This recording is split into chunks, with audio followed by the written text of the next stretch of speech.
If there was one area that the Soviet Union was happy to seem the opposite of the U.S. in, it was race, particularly as a result of the fact that in the United States there's segregation in large chunks of the country, Jim Crow laws. By the mid 1950s, about 40% of American kids were attending legally segregated schools, most of them in the South and in the Midwest.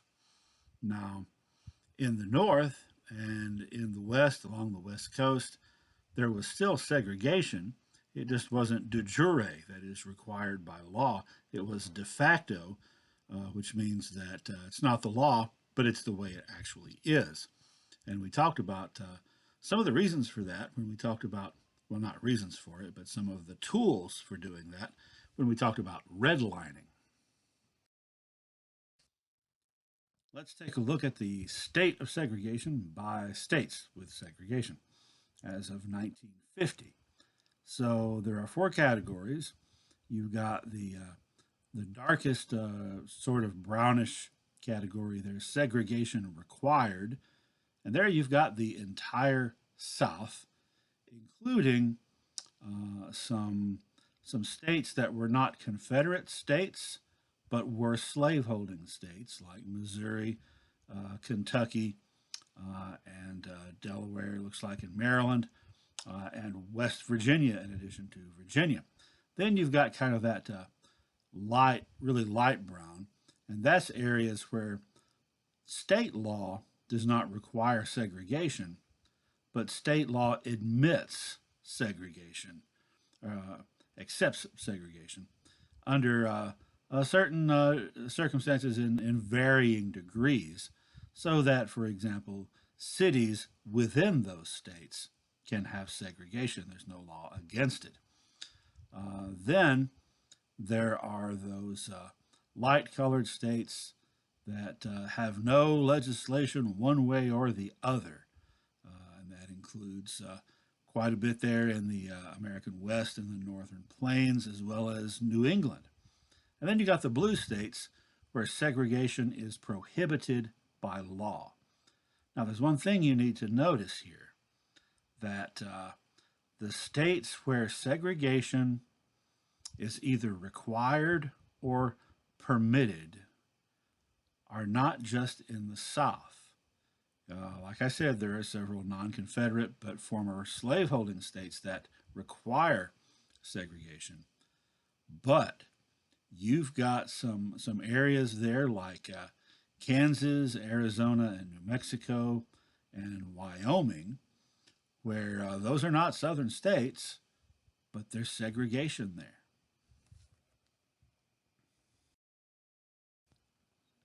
Even in those states that had no law one way or the other about segregation, individual businesses were therefore able to be segregated.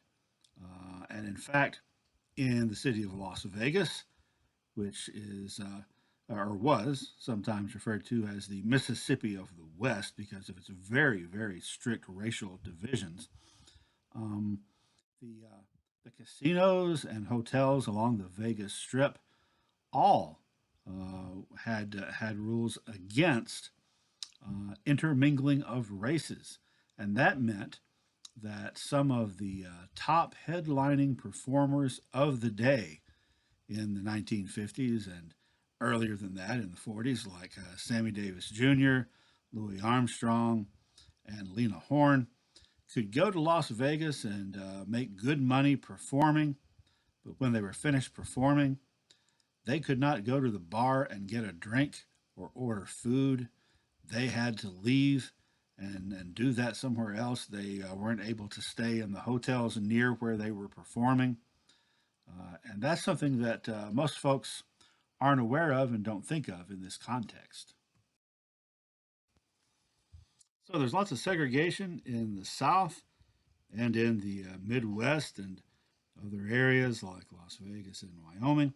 If you're a white person living in the Northeast or on the West Coast, you might know intellectually that segregation exists. But if you don't travel in the South or the Midwest, if you don't travel in the interior of the country, you never actually see it. You never see it in practice, and you're never confronted with the truth of it. And that makes it easy to ignore. It's kind of like when we were talking about the 1890s and Jacob Riis and how the other half lives.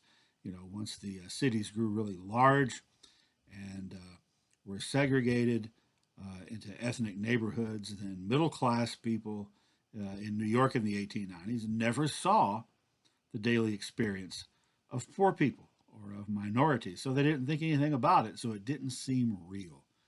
And that's how things were for white America outside the segregated areas. And the only way that that was going to change was either if, you know, a whole bunch of them traveled through the South, or if somehow somebody brought to the public attention these issues and really just shoved it in their face to the point that they weren't able to look away and they weren't able to pretend it didn't exist.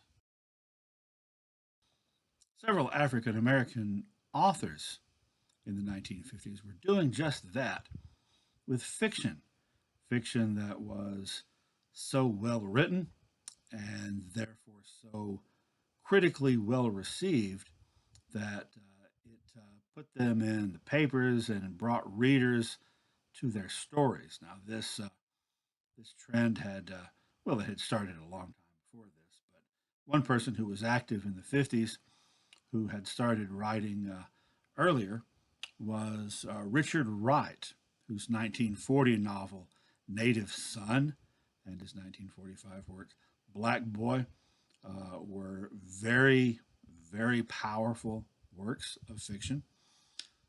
Also, James Baldwin, up there in the upper right, whose book Go Tell It on the Mountain was also very well received, very powerful. And Baldwin was an activist on issues of race, and he was also an activist on issues of sexuality. He was gay. Um, he was, like most homosexual people in the early 1950s, secretly gay, or not so secretly, but at least not publicly, because that was really the way culture was set up and the way society worked, sort of inflicted on people. Later, he was much more open about that. His novel Giovanni's Room dealt with those kinds of issues, and then also Ralph Ellison on the upper left, who wrote a book called Invisible Man, that's considered by many to be one of the best American novels of the 20th century. Now, don't get confused, okay? The 1953 novel Invisible Man by Ralph Ellison is not the same thing as the 1897 novel The Invisible Man by H.G. Wells, which is the more, I guess, culturally famous book on account of they made movies out of it. The Invisible Man by H.G. Wells, you know that. It's about like a mad scientist that takes a potion and turns him invisible and also drives him insane. Invisible Man by Ralph Ellison, the guy's not literally invisible. It's about an African American man living in a large city, reflecting on his social invisibility. That as a black man in America, especially in an urban setting, he might as well not exist because he's not seen as an individual. Here's a brief excerpt from the book that is written in the first person to give you an idea of what I'm talking about. I'm invisible, understand, simply because people refuse to see me. Or again, you often doubt if you really exist. You wonder whether you aren't simply a phantom in other people's minds. Say, a figure in a nightmare which the sleeper tries with all his strength to destroy. It's when you feel like this that Out of resentment, you begin to bump people back. And let me confess, you feel that way most of the time. You ache with the need to convince yourself that you do exist in the real world, that you're a part of all the sound and anguish, and you strike out with your fists, you curse and you swear to make them recognize you, and alas, it's seldom successful.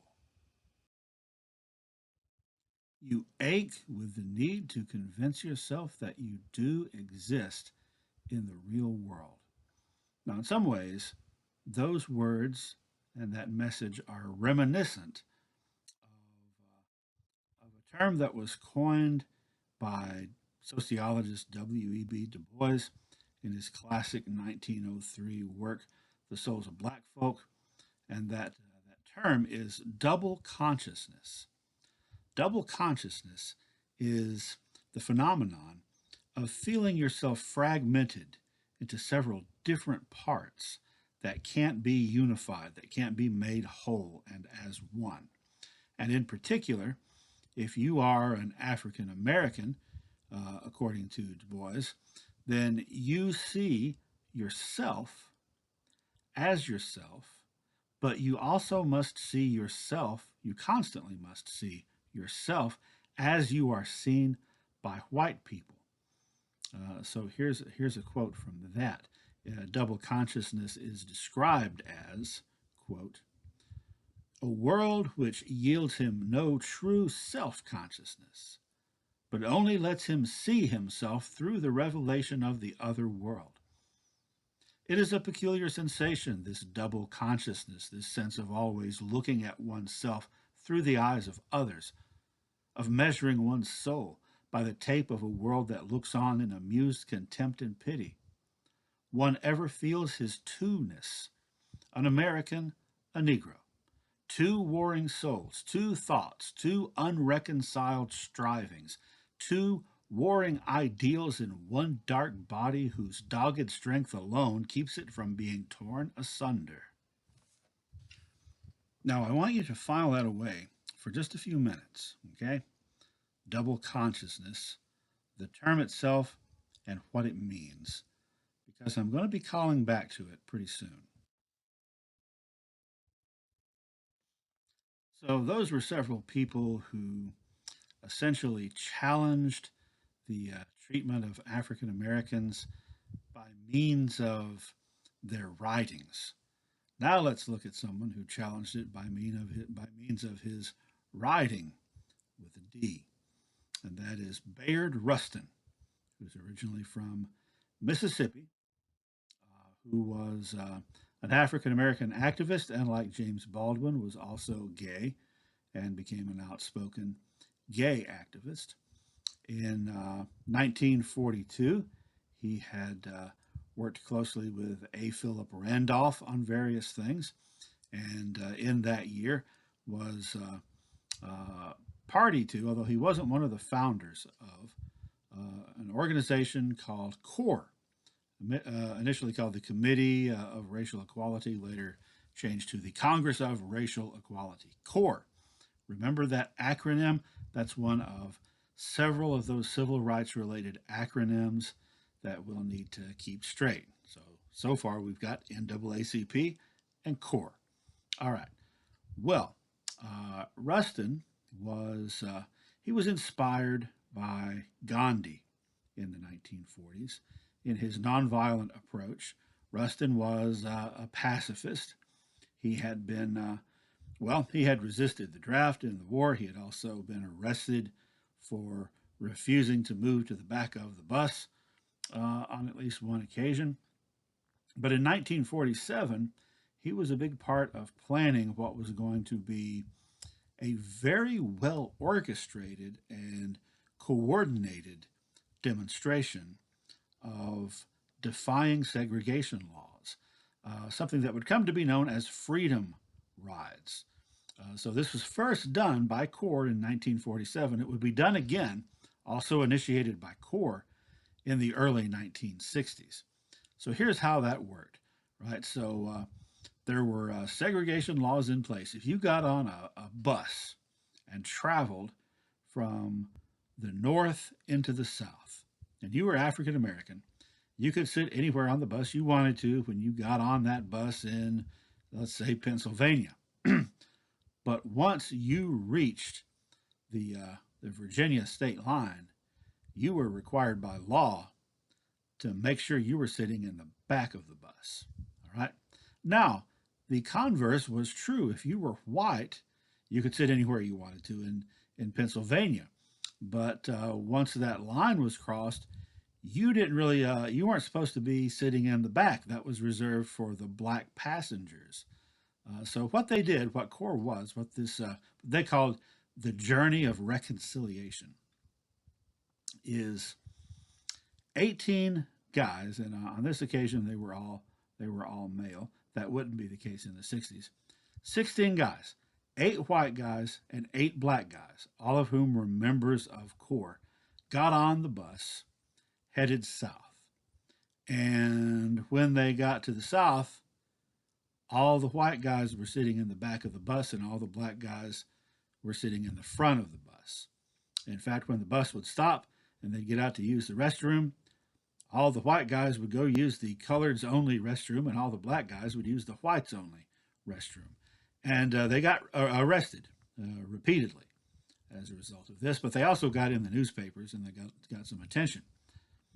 They got the attention of the authorities. Not only were they arrested, but several of them were incarcerated for a while. In fact, Bayard Rustin spent 22 days, I think, in North Carolina working on a chain gang as his punishment for participating in this event. All right, we'll be hearing more about Bayard Rustin.